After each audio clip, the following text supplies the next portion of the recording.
Hello বন্ধুরা, কেমন আছেন সবাই? আশা করি ভালো আছেন। অনেক আশা করে একটা ইউটিউব চ্যানেল খুলেছিলাম যে সিনেমার এক্সপ্লেনেশন করব এবং তার সাথে টুকটাক বিনোদনের খবর দেব। কিন্তু এমনই পোড়া কপাল, সিনেমার এক্সপ্লেনেশন করতে গিয়ে দুটো স্ট্রাইক খেয়ে গেলাম। 3টা স্ট্রাইক পরপর খেলে তো চ্যানেল ডিলিট হয়ে যাবে, তাই চুপচাপ বসেছিলাম। স্ট্রাইক কখন রিমুভ হবে সেই অপেক্ষায়।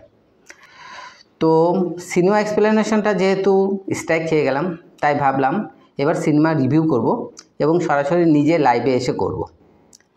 ব্যাক সাইড ভয়েস দিয়ে আর করব না, ক্যামেরার সামনে এসে এটা করব। তাই অনেক সাহস করে ক্যামেরার সামনেই চলে এলাম। সিনেমা রিভিউ করার জন্য ওয়েট করছিলাম একটা ভালো সিনেমার, যেটা নিয়ে দর্শকদের মধ্যে খুব কৌতূহল থাকবে এবং যেটা একটা ভালো বিজনেস করবে। নর্মালি একটা ট্রেন্ড আছে আমাদের বলিউডে যে ঈদের মধ্যে একটা ভালো সিনেমা বড় বাজারে রিলিজ হয় এবং সেটা ব্যবসা সফল হয়। গত বছরে ঈদ পর্যন্ত সম্ভবত সালমান খানের সিনেমা ঈদে রিলিজ হতো। লাস্ট ইয়ার সম্ভবত কিসি কা ভাই কিসি কা জান রিলিজ হয়েছিল, কিন্তু তার ব্যবসায়িক সফলতা ততটা ছিল না। তো এই বছর সালমান খান ঈদ ছেড়ে দিয়েছে অক্ষয় কুমার এবং টাইগার শ্রফের জন্য। অক্ষয় কুমার এবং টাইগার শ্রফ এসে গেছে বড় মিয়া এবং ছোট মিয়া নিয়ে। বাসু ভাগনানির আন্ডারে পূজা এন্টারটেনমেন্টের ব্যানারে তৈরি হয়েছে। সিনেমাটা নিয়ে সবারই এক্সপেকটেশন ছিল সিনেমাটা অনেক বড় বাজেটের সিনেমা। তো চলুন সেই সিনেমাটা নিয়ে একটু আলোচনা করা যাক।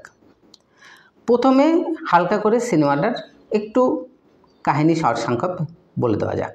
ভারত সরকারের একটি মারাত্মক অস্ত্র বহনকারী ভারতীয় কনভয় হামলা করা হয় এবং এর রক্ষাকারী সমস্ত সৈন্য মারা যায়।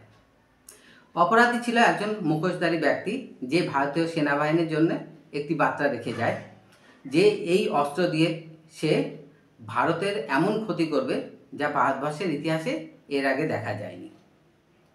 সেনাবাহিনীর প্রধান আজাদ, যে চরিত্রে অভিনয় করেছে রণিত রায়, সে জানতো যে সেই কনভয়ের মধ্যে কী ধরনের অস্ত্র ছিল, তাই সে খুবই চিন্তিত হয়ে পড়ে এবং সে কনভয়ের কনসাইনমেন্টটাকে ফিরিয়ে আনার জন্যে, দ্যাট মিনস সেই অস্ত্রটাকে ফিরিয়ে আনার জন্যে দুজন কোর্ট মার্শাল হয়ে যাওয়া সেনাকে রিকল করে। তাদের মধ্যে একজন ফ্রেডি ওরফে ফিরোজ, যে চরিত্রে অভিনয় করেছে অক্ষয় কুমার, এবং অন্যজন হচ্ছে রকি ওরফে রাকেশ, যে চরিত্রে অভিনয় করেছে টাইগার শ্রফ। তারা কেন কোর্ট মার্শাল হয়েছিল তাদের, সেটা আমরা পরে জানতে পারবো। তাদেরকে ফিরিয়ে আনার জন্যে সেনাবাহিনীর একজন অফিসার মিশা, যে চরিত্রে অভিনয় করেছে মানসী চিল্লা, তাকে পাঠানো হয়। প্রথমে তারা আসতে না চাইলেও পরে টাইগার শ্রফ মিশার সাথে চলে আসে, কিন্তু অক্ষয় কুমার আসতে অস্বীকার করে। টাইগার শ্রফকে নিয়ে মিশা চলে যায় ইউকেতে, কারণ তারা ট্র্যাক করে সেই কনসাইনমেন্টকে এবং তারা জানতে পারে সেটি এখন ইউকেতে আছে। ইউকেতে গিয়ে তারা অক্সফোর্ড বিশ্ববিদ্যালয়ের একজন টেকনিক্যাল হ্যাকার, যে চরিত্রে অভিনয় করেছে আলিয়া এফ, তার সাথে যোগাযোগ হয় এবং আমরা এটা জানতে পারি আলিয়া এফ ভারতীয় সেনাবাহিনীরই একজন অ্যাসেট। তো তারা তিনজন মিলে সেই কনসাইনমেন্ট ট্র্যাক করে এবং তারা মাটির তলায় টানেলের মধ্যে রাখা একটা লকারে পৌঁছে যায়, যেখানে সেই ওয়েপেনটা রাখা ছিল। সেখানে আমরা দেখতে পাই যে ওয়েপেনের কথা এখানে বলা হয়েছে এটি আসলে একজন মানুষ, এবং সেই চরিত্রে অভিনয় করেছে সোনাক্ষী সিনহা, সে কিনা নিজেও একজন মিলিটারি অফিসার। কিন্তু এখানে মুখোশধারী ব্যক্তির সেনাদের আক্রমণে তারা কোণঠাসা হয়ে পড়ে এবং তারা সবাই ধরা পড়ে। কিন্তু সেই মুহূর্তেই তাদেরকে বাঁচাতে সেখানে পৌঁছে যায় ফ্রেডি ওরফে অক্ষয় কুমার। অক্ষয় কুমার সেখানে পৌঁছে গেলেও তারা মুখোশধারী লোকেদের সাথে সহজে পেরে ওঠে না এবং তারা আবার সেই কনসাইনমেন্ট অর্থাৎ সোনাক্ষী সিনহাকে তারা হারিয়ে ফেলে বলতে এখানে আমি এটা বলতে চাইছি যে মুখোশধারী সেনারা তারা আবার সোনাক্ষী সিনহাকে হস্তগত করে এবং অক্ষয় কুমার এবং টাইগার শ্রফকে তারা ধরে ফেলে এবং তারা মরার জন্য তাদেরকে জ্বলন্ত আগুনের উপর ছেড়ে দেয়, শিকল দিয়ে বেঁধে নিচে আগুন লাগিয়ে দেয়। এখানে একটা কথা বলে রাখা উচিত, এখানে যে মুখোশধারী সেনাদের কথা বলা হয়েছে, তাদের যে লিডার এতক্ষণ লিড করছিল তার ফেস রিভিল করা হয় ইন্টারভেল টাইমে, এবং আমরা এখানে দেখতে পাই পৃথ্বীরাজ সুকুমারনকে এবং তার নাম কবির। অক্ষয় কুমার এবং টাইগার শ্রফের পুরনো বন্ধু, এবং কবির এখানে কেন এই কাজ করছে তার যে একটা ফ্ল্যাশব্যাক রয়েছে। ফ্ল্যাশব্যাকে দেখানো হয় কবিরের কোম্পানি অস্ত্র তৈরি করে ভারতীয় সেনাবাহিনীকে সাহায্য করত।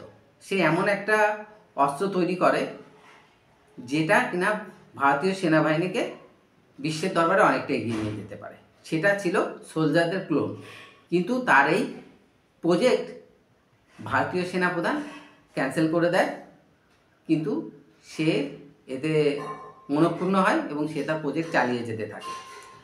ভারতীয় সেনাপ্রধান আজাদ, যে চরিত্রে অভিনয় করেছেন রণিত রায়, সে ফিরোজ এবং রাকেশকে আদেশ দেয় যে কবিরের ল্যাব ডিস্ট্রয় করার জন্যে, এবং কবির যদি সরকারের সাথে শর্ত ভঙ্গ করে তাকে গ্রেপ্তার করার জন্যে।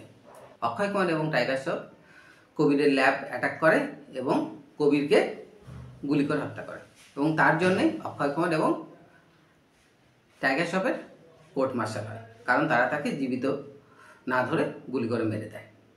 কিন্তু এখন প্রশ্ন হলো, তাহলে কবির বাঁচল কী করে?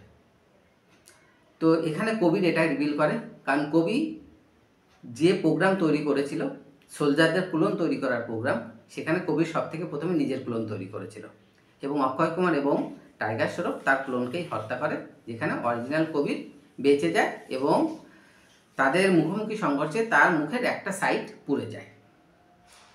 এরপরে কবির প্রিয়া উর্ফে সোনাক্ষী সিনহাকে কবজা করে কিংবা কিডন্যাপ করে আবার ভারতীয় সেনাবাহিনীর একটি বেসে ঢুকে যায়। সেখানে গিয়ে সোনাক্ষী সিনহার মাথা থেকে একটা প্রোগ্রাম ডিকোড করে, যে প্রোগ্রামটার নাম ছিল করণ কবচ। করণ কবচ যেটা ছিল, সেটা ছিল এমন একটা কবচ যেটা কিনা ভারত পাকিস্তান এবং চীনের হাত থেকে নিজেকে রক্ষা করার জন্য বানিয়েছিল। অনেকটা খাবার ঢেকে দেওয়ার মতো ব্যাপার। বিড়ালের হাত থেকে খাবার বাঁচানোর জন্য যেমন আমরা খাবার ঢেকে রাখি, ঠিক তেমনি পাকিস্তান এবং চীনের হাত থেকে নিজেকে সেফ রাখার জন্য একটা কবচ তৈরি করা হয়, যেটা কিনা বাইরের দেশের আক্রমণ থেকে আমাদেরকে ভারতকে রক্ষা করবে। সেটা পিয়ার মাথা থেকে ডিক্রিপ্টেড করে নেয়, তার পাসওয়ার্ড চেঞ্জ করে দেয়। এখানে আমরা দেখতে পাই ফিরোজ এবং রাকেশ নিজেদেরকে মুক্ত করে এবং তারা কবিরের সেনাবাহিনীর উপরে আবার অ্যাটাক করে। যেহেতু তারা হিরো, তো তাদের তো কখনো গুলি লাগবে না, তো তারা দুজন দুটো বন্দুক নিয়ে পুরো সেনাবাহিনীর সাথে লড়তে শুরু করে এবং অবশেষে তাদের জয় হয়। এখানে আমরা অবশেষে দেখতে পাই যে কবির পরাজিত হয়েছে এবং পিয়ার মাথা থেকে প্রোগ্রামে রিইনসার্ট করে সেটাকে ইনস্টল করে আবার করণ কবচকে অ্যাক্টিভেট করে দেওয়া হয়। সিনেমার গল্প মোটামুটি এটুকুই। ডিরেক্টর লাস্টে একটু হিন্টস দিয়ে রেখেছে যে যদি সিনেমা বিশালভাবে হিট হয় তাহলে এর সেকেন্ড পার্ট আসতে পারে। তবে আমি ব্যক্তিগতভাবে বলবো যে এই সিনেমার সেকেন্ড পার্ট হয়তো আসবে না, কারণ সিনেমাটা ততটা ইন্টারেস্টেড লাগেনি, কিংবা আমি বলতে পারি সিনেমাটা ততটা ইন্টারেস্টেডভাবে তৈরি হয়নি। ডিরেক্টর যে ব্যাপারটা এই সিনেমার মধ্যে দিয়ে দেখাতে চেয়েছে, করণ কবচ কিংবা ক্লোন তৈরির ব্যাপার, এই রকম সিনেমা কিন্তু আমরা আগেও দেখেছি। আমরা যদি একটু নিজেদেরকে রিকল করি, ওয়ার সিনেমাতে বোম্মা স্যাটেলাইট, পাঠান সিনেমাতে রক্তবীজ, কিংবা এই সিনেমাতে এমন একটা টপিক চুজ করে নেওয়া হচ্ছে যেগুলো কিনা দেখানো হয় যে ভারতবর্ষের জন্য খুবই ক্ষতিকারক, এবং সেটাকে বাঁচানোর জন্য এক এক সময় এক একজন হিরো একদম অবতার রূপে অবতীর্ণ হয় এবং শেষ পর্যন্ত তারা সেটা করতেও পারে। ওয়ার সিনেমাতে আমরা ঋতিক রোশনকে দেখেছিলাম, আমরা পাঠান সিনেমাতে রক্তবীজ উদ্ধার করার জন্য আমরা শাহরুখ খানের কীর্তি দেখেছি, আমরা এই সিনেমাতে দেখতে পাচ্ছি বড় মিয়া এবং ছোট মিয়া সেই একই কাজ করছে। তো একই ধরনের কাহিনী বারবার দেখতে দেখতে আই থিঙ্ক বলিউডের যে দর্শক, ইভেন আমরা যে বেঙ্গলের যে দর্শক আছি যারা বলিউড সিনেমাকে মানে বাংলা সিনেমার আগে রাখি এবং দেখি, তারা বোধহয় আস্তে আস্তে আমরা ফেড আপ হয়ে যাচ্ছি। তো সেই ক্ষেত্রে এই সিনেমার বিজনেস করার চান্স আমার মনে হচ্ছে খুবই কম। এই সিনেমাটা তৈরি করতে 350 কোটি টাকা খরচ হয়েছে অ্যাকর্ডিং টু সোর্স। আমার মনে হয় যদি 350 কোটি টাকাও তুলতে পারে এই সিনেমাটা, তাহলে প্রডিউসার ডিরেক্টরের সৌভাগ্য। এখন আমরা আসি অভিনয়ের ব্যাপারে। টাইগার শ্রফ তার গত দুটো সিনেমা হিরো প্যান্থর 2 এবং গণপত, এই দুটো সিনেমা খুবই বাজে অভিনয় করেছে। বেসিক্যালি তার সব সিনেমার অভিনয়ই খারাপ। সে নাচন কুদন আর অ্যাকশন ছাড়া আর কিছুই জানে না। তো অ্যাজ ইউজুয়াল এই সিনেমাতেও সেটাই করেছে। বছরে একটা করে সিনেমা তৈরি করছে এবং সেটাও বাজেভাবে ফ্লপ করছে। তো এই সিনেমাতেও তার ব্যতিক্রম কিছু হবে বলে আমার মনে হয় না। আর যদি অক্ষয় কুমারের কথা বলি, 2020 সালের পর থেকে লক্ষ্মী বম, বেল বটন, সূর্যবংশী, আত্রাঙ্গিরে, বচ্চন পাণ্ডে, সম্রাট পৃথ্বীরাজ, রক্ষাবন্ধন, কাঠপুতলি, রাম সেতু, সেলফি, ও মাই গড টু মিশন রানীগঞ্জ, এতগুলো সিনেমার মধ্যে শুধুমাত্র সূর্যবংশী হিট হয়েছে এবং ও মাই গড টু হিট হয়েছে, কিন্তু সেখানে তার ক্যারেক্টারটা ছিল সাইড ক্যারেক্টার। আমি বেসিক্যালি সিনেমাটা হিরোদের জন্য দেখতে যাইনি। আমি সিনেমাটা দেখতে গেছিলাম আজকে আমার ছুটি ছিল, তো তাই ভাবলাম ছুটির দিনে দেখে আসি। আমি বেসিক্যালি সিনেমাটা দেখতে গেছিলাম সিনেমার ডিরেক্টরের জন্য। সিনেমার ডিরেক্টর ছিলেন আলী আব্বাস জাফর। আলী আব্বাস জাফরের মেরি ব্রাদার কি দুলহন, গুন্ডে, সুলতান, টাইগার জিন্দা হ্যায়, ভারত, যোগী, ব্লাডি ড্যাডি, তারপরে বড়ে মিয়া ছোটে মিয়া। তার track record as a director খুবই ভালো, কিন্তু বড়ে মিয়া ছোটে মিয়াতে সে তার নিজের আগের কাজগুলোকে ওভারকাম করতে পারেনি। তার আগের কাজগুলো বড়ে মিয়া ছোটে মিয়ার তুলনায় অনেক ভালো ছিল। সো আমি সেখানেও আশাহত হয়েছি। এইবার যদি আমি আসি ক্যারেক্টার নির্বাচনের ক্ষেত্রে মানসী চিল্লার, আলিয়া এফ, এদের কোনো ভূমিকাই ছিল না। সোনাক্ষী সিনহাকে একটা ছোট ক্যারেক্টারে রাখা হয়েছে। তবে সব থেকে বেশি ওয়েস্টেজ যেটা করা হয়েছে সেটা করা হয়েছে পৃথ্বীরাজ সুকুমারনকে নিয়ে।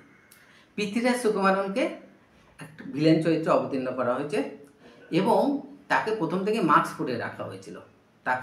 তার ফেস রিভেল করা হয় ইন্টারভেলের সময় এসে।